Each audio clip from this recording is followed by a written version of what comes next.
ठो बुझा बुझनिया मोर तोहका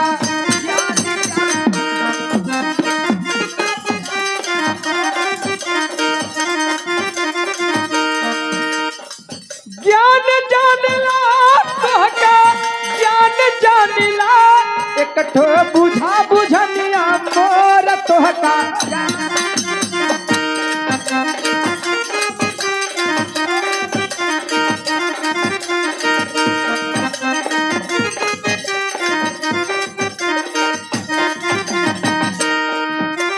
डोलिया में आइलू डोलिया में गइलू डोलिया में रहलू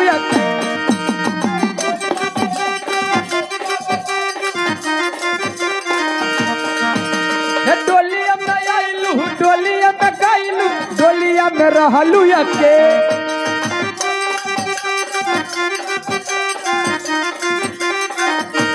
सास ननद के मरम न जानलू सासु ननद के मरम न जानलू भइल बालम से भेंट कि एक ठो बुझा बुझनिया मोर तोहका ज्ञान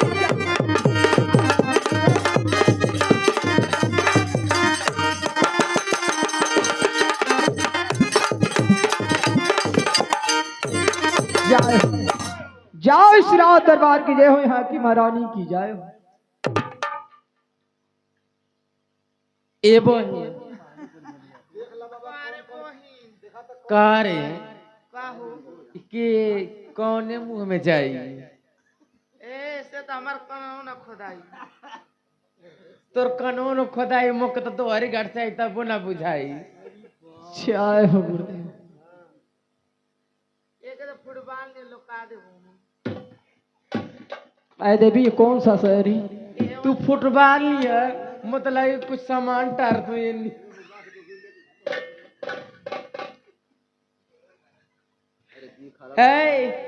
सुना हेवलपुर शहर क्या है हेवलपुर यही शहरी हाँ ये लिखो लिखो दरबार बा मैं अपना रास्ता भूल गया हूँ यदि यहाँ से जाने के लिए कोई आगे रास्ता हो तो बतलाने के लिए अरे सारा रास्ता बंद रहता है यहाँ कोई नहीं जाता है हमारे लोग की मर्जी से जाता है यहाँ से क्या यहाँ से जाने के लिए कोई रास्ता नहीं कोई रास्ता नहीं पहले हम लोग के रास्ते से गुजरना पड़ेगा आपको क्या ऐसे फुटबॉल की तरह खेलना पड़ेगा हम लोग के संगे मांग करना पड़ेगा यहाँ से जाने के लिए कोई रास्ता नहीं नहीं हम लोग के संगे ऐसा तोता मैना बनना पड़ेगा जय हो गुरुदेव गुरुदेव तो अनाप शनाप क्या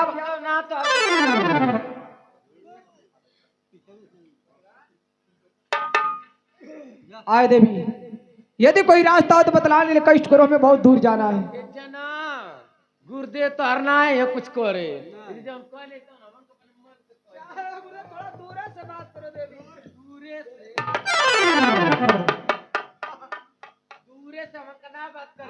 का हुए तो हर मन ना करेला का तो हम लोग को कमी ना है देवी ये सब कमी तो हम लोग के माई बाप बेबा अरे काहे अपन कमियां भुला गइले बाबा तोहरा के संस्कार पालन पोषण सही ढंग से ना के नहीं देवी पालन पोषण भइले रहे काहे के कुल भेष बना लेला पहलवानी लड़े जाए के वाला बात देवी तो पोषण भर के जौनपुर से बरलाई चल गया चाहे हो गुरुदेव भी रहे कुछ तो तोहरा में कमी बात है बाबा हमरे में तो एकदम अंग अंग भरल कमी अरे चढ़ली जवानी बबुनी चढ़ली जवानी बबुनी थमले थमात नहीं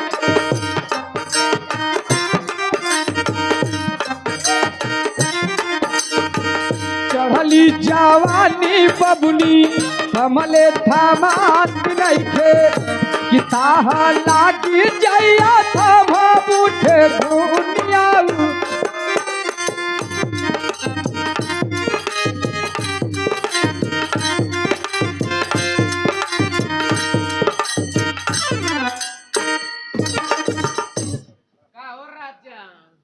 अरे हमार छोड़ा बिंदु तो के आई निचोड़ दे ये तो छुर रहो देवी हम तो कच्चे खा गल बड़ ए लगातार राजा से बाजा ना बजी सचमुच पागल हो मेरे ऊपर आ क्यों आ रही देवी अरे मुंह ना यो हम हम एकदम हाफ हई। कहीं आई ना ना हवा तू आई। देखले में पूरा हाफ लगत बाड़ू तू। हाफ एकदम तो के जब से देखले ना मतलब मर जाइए। यदि मैं शराब दूंगा तो चल कर यहीं भस्म हो जाओगी। सरापुर पे हेवलपुर में कुछ करी ना हमार। ए बहनी है भाई, क्यों परेशान करी? पहले जादू मार के तोता बना। पहले के बने बने रद्द करेगा। अरे सुनबी तू सुनबी एक बार की हम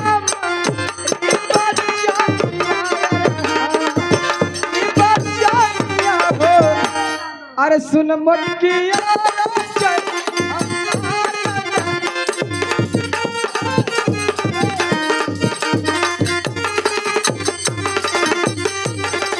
अरे तोरा जैसन 360 हो।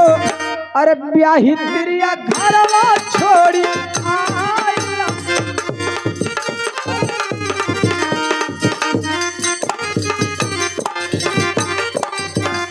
ए सखी हो का ओ बोल 360 बियाह कइले है, ऐसे ओकर मन ना करेला।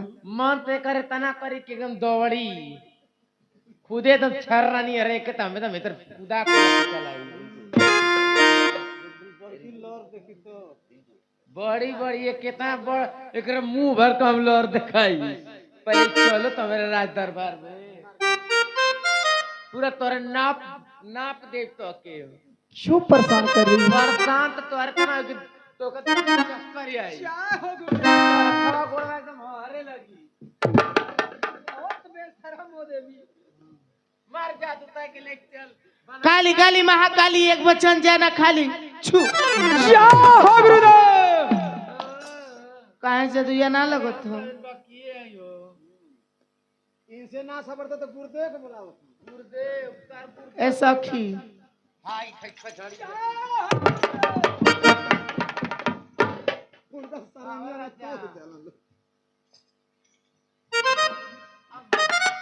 क्यों परेशान कर रही है किसी जोगी परेशान तो अब तू होबा हमसे। जय माँ काली मेरी बच्चन ने जय खाली इसे सुगा बना दे माँ।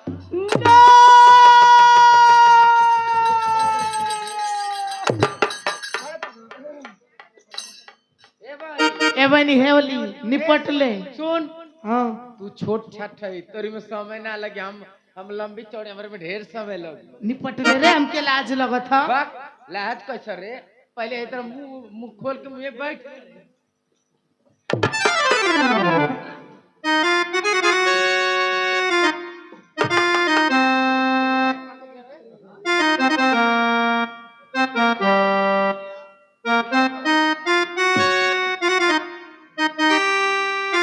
अरे बहनी है बोल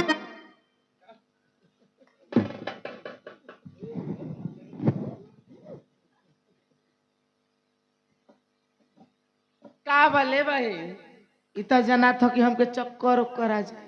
बाक तू बहुत ऐसा नहीं रे अभी तक कुछ ना भाला चल के लेके बरदौली में चल बरदौली में हे भाई बस चक्कर याद कान एकदम ठठरिया में गिर जाए तू सर।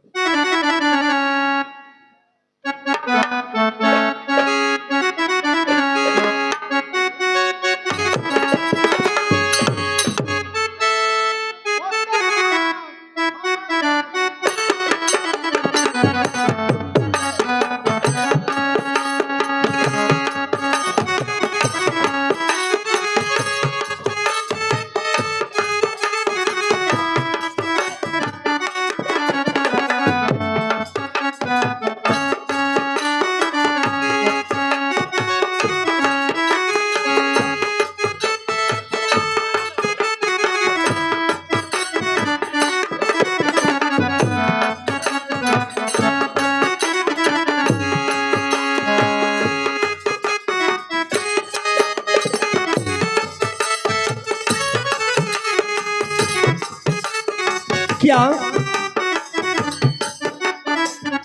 क्या भगवान मैं क्या देख रही हूँ? मेरी आंगन की तुलसी मुरझा रही है, मेरा सिनुर धूमिल हो जा रहा है। लग रहा है कि मेरे स्वामीनाथ में कोई संकट आफत पड़ी है। ठीक है चल रही हूँ अपने मामी के पास। और सारी बात अपने मामी से बताऊंगी, पता लगाऊंगी आखिर हमारी स्वामीनाथ कहाँ है।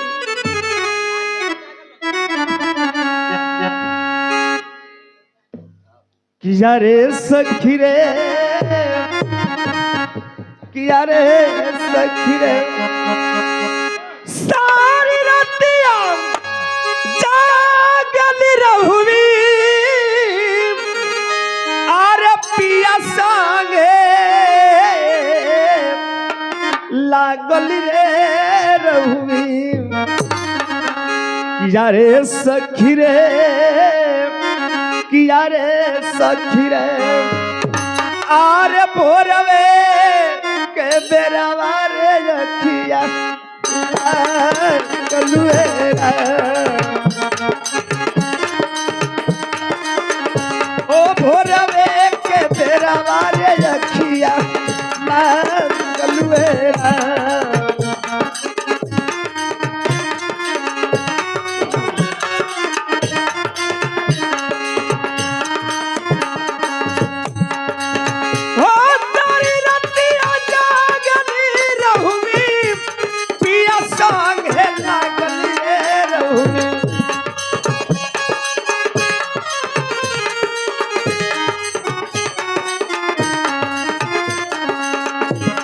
किया रे सखी रे, किया रे सखी रे, हो भोरवे के बेरवा रे रखिया लागल बेरा।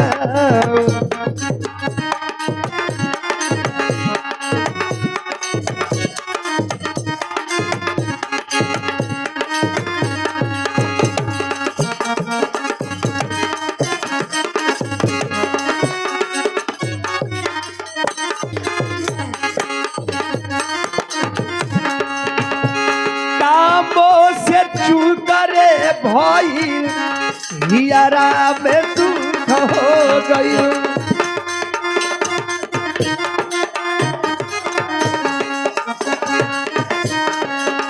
हो कामों से चूक रे भइल हियरा में दुख हो गइल।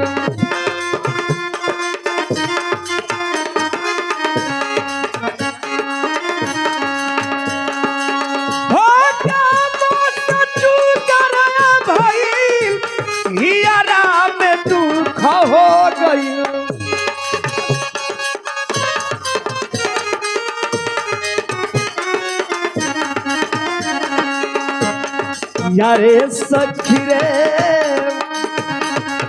यारे सखी रे, हो चोरवा रे सिरहोरवा लेके कलुहरा। चोरवा रे सिरहोरवा लेके कलुहरा।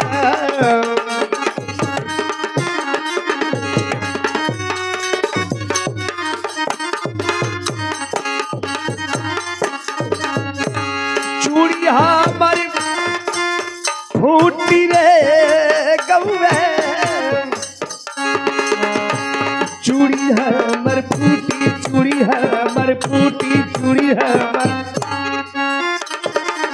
हो चूड़ी हमर फूटी रे गौवे, गाँव पूरा फूटी रे गईले।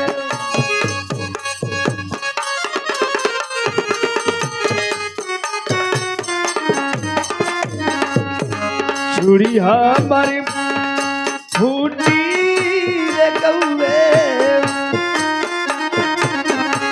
चूड़ी हमार फूटी रे गौवे, गाँव पूरा टूटी रे गईले।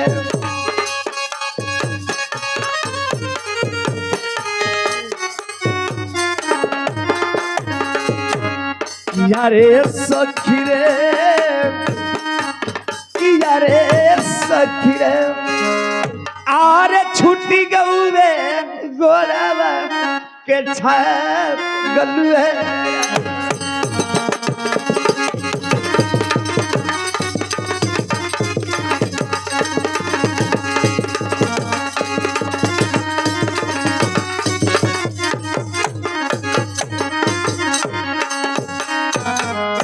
मामी के चरण में मेरा प्रणाम हो मामी। मामी आपके पास आई हूँ मामी, बहुत जरूरी काम से ही मामी। अरे बोलो बहू क्या बात है?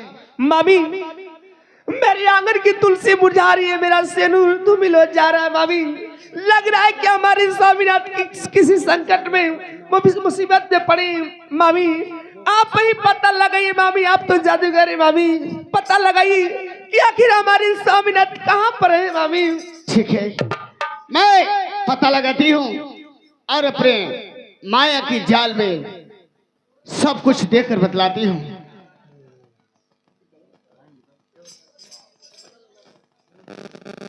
बहू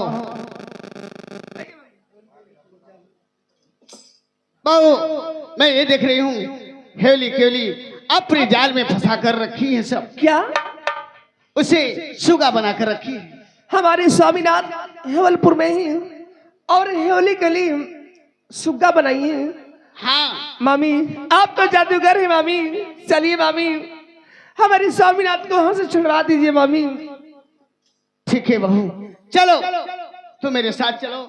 ठीक है मामी। दोनों के अभी बतलाती हूँ। ठीक है मामी, चलिए जल्द चलिए मामी, नहीं तो उनके साथ बहुत बुरा हो जाएगा मामी। केहू ना हिलौ के रे मोरा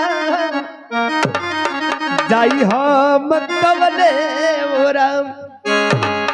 केहू नहीं और लौ के मोरा अरे जाई हम कवने हो मोरा। अरे सोचता सोचता भाई भोरी हो भाई ठीक है। अरे बटिया जो हिला भाई ठीक है, बटिया जो हिला भाई ठीक है।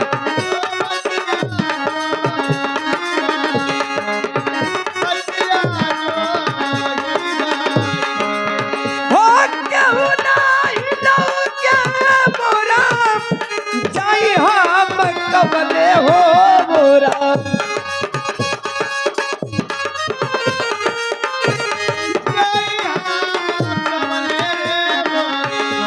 सोचता सोचता भाई निभारी हो भाई ठीक है, बटिया जो हिला भाई ठीक है, बटिया जो हिला।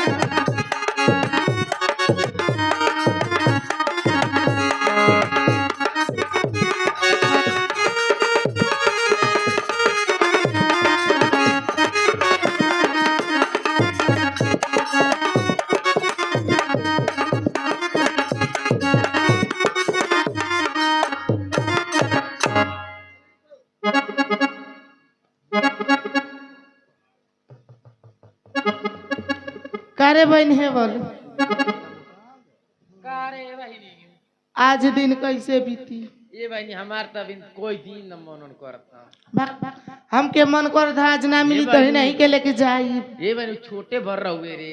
हाँ रे हमार तो दहिया बहिन ले सुन हो। ओ दुल्हन जानी के तू तो खाली 2-4 साल के खुदा में हमान हमान लो। अरे बहिनी हम एक हफ्ता ना कुछ करब। सही हमार देखला तो मेरे दहिया बुन बुन हमार चक्कर नहीं आ रहा था, दहिया तो भावा भइलियो। हमके तो डर लगत रे, कैसे मनवा उल्टियाहीन होत। उल्टिया आई? हाँ तकाने ले सुन खाई तू। चक्कर आवत हो। तो के हाँ रे चलो मगर हमरो यहाँ से तो चल दे सके तो चक्कर आवत तब। हाँ हाँ तू तो जूलियो नहीं ना छोड़बी। चल अरे जूलिया के हमारे ने लिया है।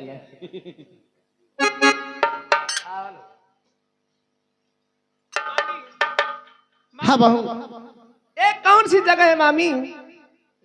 ये हेवलपुर है। मामी ये दोनों कौन है? यही हेवली केवली है ना। ये दोनों बहुत जादू जानते हैं सब, मामी और इन्हीं दोनों के जाल में तो मामी मेरा भगीना है। ये दोनों से पूछिए मामी आखिर हमारे स्वामीनाथ कहाँ पर हैं? का रे है हेर सुन तेरे ढंग से बोल। तनी ढंग से बोल। अरे भैंसिया तन कम बोल। हाँ रे परिया ए सुन ई कहां भट्ठा पर से लिए सरे ई दोनों भट्ठा पर से मनावत है जा।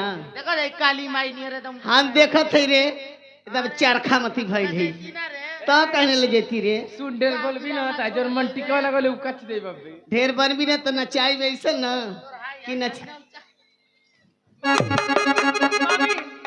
क्यों मुंह लग रही है मामी? ये दोनों से पूछिए मामी हमारे स्वामीनाथ कहाँ है? हे हम बड़ा स्वामीनाथ थल बा हो तो। अरे हमारे भागिना के बता दो सो कहाँ रखले बारू से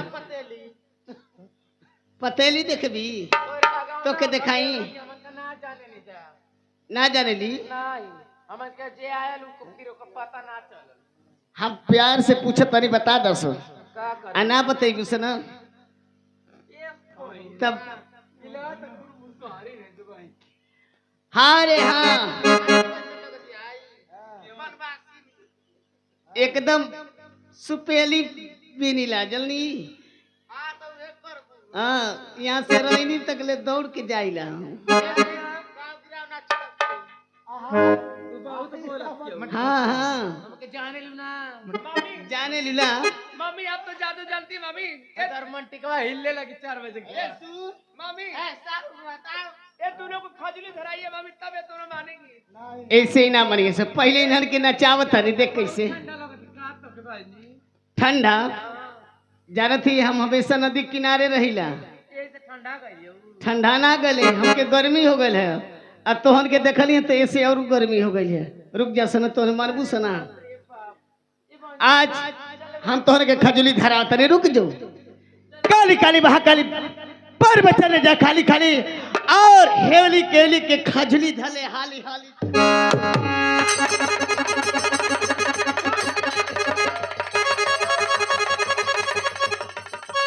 कारे ठीक कर हम बतावत हई ना बताएगी तो ठीक कर बतावत हई छुप काली रुक जाओ ई कौन जादू बिरे कर यही तरह हम बिरे कवे लगाइला हे सुन असुन ढेर बरोई भी तो नचा देख हमन का ज्यादा बात ना करनी जा फालतू लोग से। हमन का समय हमन कस्टमर खोजत है जा। ठीक है रुक जा सो तोरे के बताओ तनी देखा हम बता दी तोर भागना के कहां है। देखो हमने भागे हुए लोग पहले खोज ले कारे भगले के प्रयास बनाओ तरी कहे ना भाग। भागे भी हाँ हम ना तोर भागिना के यहाँ ले जाके नदी किनारे ए रुक जा सने तोरे के बुलाती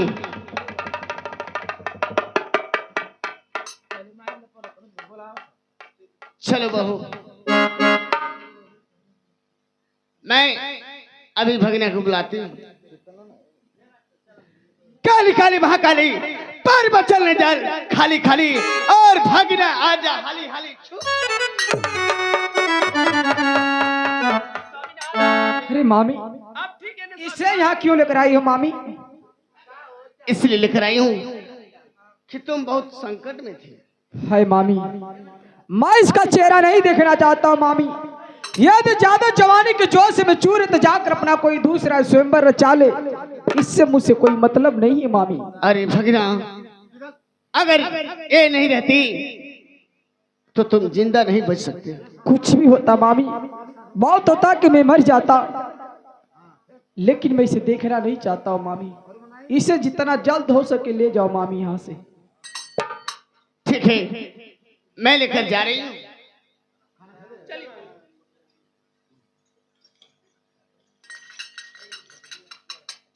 यही से चलता हूँ, सूरजपुर की प्रस्थान करता हूँ। जय हो गुरुदेव। अरे सूरजपुर जाना है, अरे सूरजपुर जाना है, अब मामा जी पठाए भगना सूरजपुर जाना है।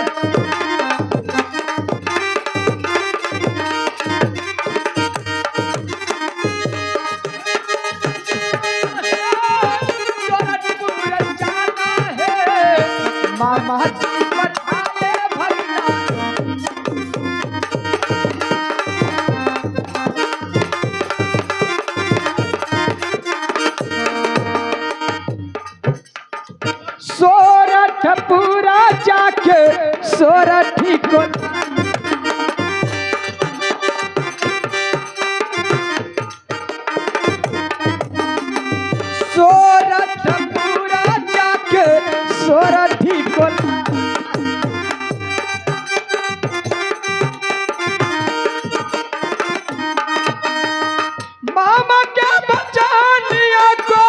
हमको निभाना है मामा जी बताए भगना सोरठपुर जाना है।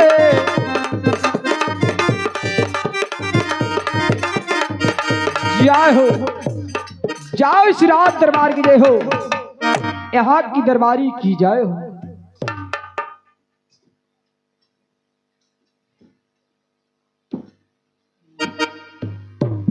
क्या बच्चों कौन सा देश है? के देश से का मतलब यह घर मिलल है सवेरे सवेरे क्यों बच्चों, और कहीं दुआर ना मिलल है? क्या मैं यहाँ नहीं आ सकता बच्चों? यहाँ आ गईला लेकिन यहाँ कुछ मिली ना। यहाँ महारानी का सख्त पहरा है। आखिर यहाँ कौन सी महारानी रहती? आपको पता नहीं है? ना बचवा। ये सोरठपुर नगर है। क्या सोरठपुर नगर यही? हाँ, तब तो इतना जरूर तुम जानते होगे बच्चवा कि सोरठपुर नगर में सोठी नाम की कन्या कहाँ रहती है बच्चा? ये उन्हीं की हवेली है। क्या उन्हीं की हवेली? हाँ। एक काम करो बच्चवा, तुम हमें उनके पास ले चलो। नहीं, अगर मैं पास गया तो नौकरी से बर्खास्त हुआ। क्या इतना सख्त पैरा है बच्चवा? या कहिए तो मैं आपको दूर से दिखा दूं। ठीक है बच्चवा, मैं यहीं से पुकारता हूँ। हाँ, आप पुकारिए। और सुनबू तू सोरठी रनियावान हो, जो है जोगी ब्रिजा भान।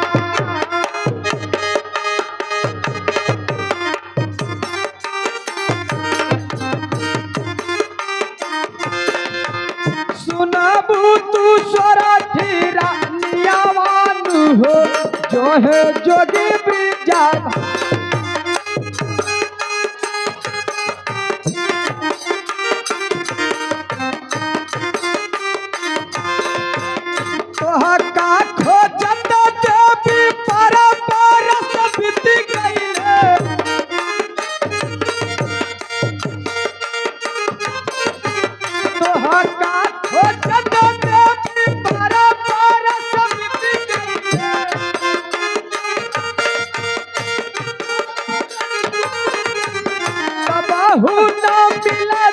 हर पतावान हो, जो है जोगी ब्रिजा भान।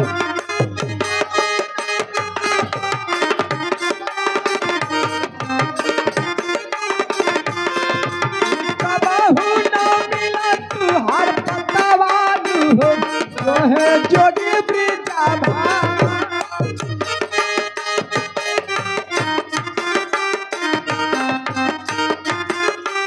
जय हो।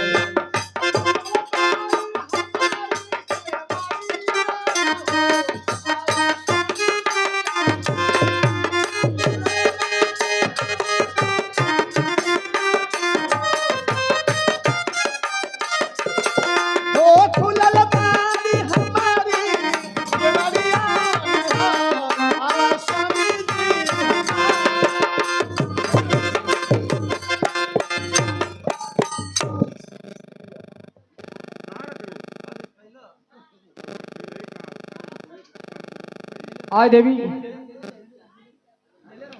स्वामीनाथ के चरणों में सोठी आशीर्वाद हो।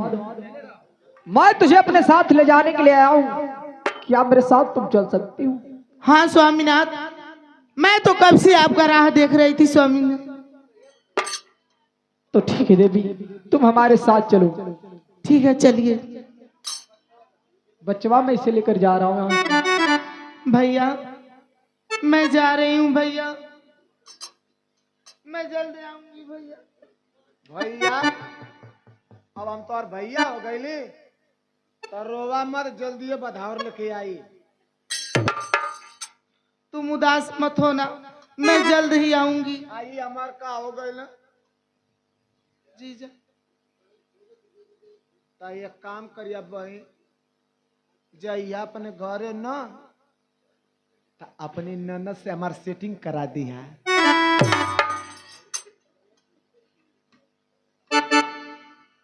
चलो देवी हमारे साथ। जी।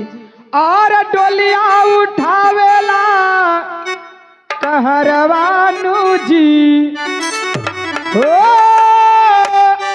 और डोलिया उठावेला कहरवानु जी होड़ी के लाल का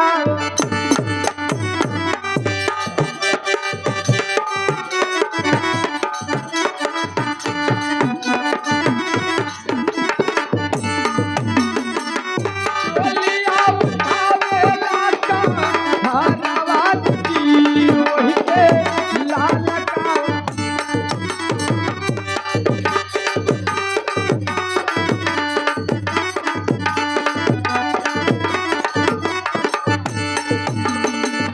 गहुआ के झूठ गईली सब नर नारिया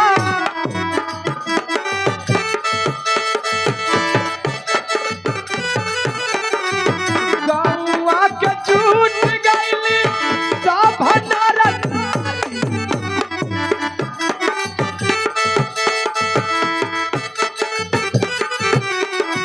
सोलह हो सिंगार कैली नई अलवेली